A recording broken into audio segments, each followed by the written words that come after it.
This water heating interactive calculator solves a fundamental thermodynamics problem that engineers face daily, determining the energy requirements and parameters for heating water. Determining the energy requirements and parameters for heating water in industrial processes, HVAC systems, and thermal storage applications. Let's explore the calculator's inputs. First, you'll see the calculation mode drop-down with 6 options. Calculate energy required, calculate water mass needed, calculate final temperature, calculate heating power, calculate heating time, and calculate system efficiency. For our demonstration, we'll select Calculate Energy Required. The input fields include mass of water in kilograms, initial temperature in degrees Celsius, final temperature in degrees Celsius, energy available in kilojoules, heating power in kilowatts, heating time in minutes, and energy supplied in kilojoules. Here's a practical example. Let's calculate the energy needed to heat a 500-liter storage tank. Enter 500 for mass of water, since 1 liter equals 1 kilogram. Set initial temperature to 15 degrees Celsius, typical for incoming water. Set final temperature to 60 degrees Celsius, standard for hot water systems.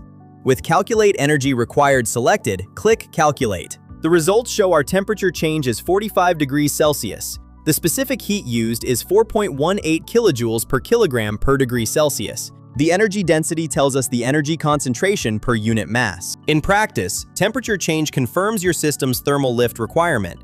Specific heat used varies slightly with temperature, but remains near 4.18 for most applications. Energy density helps size your heating equipment and compare different heating methods. A critical insight: always account for heat losses in real systems. The calculator assumes perfect efficiency. Find the link in the description below.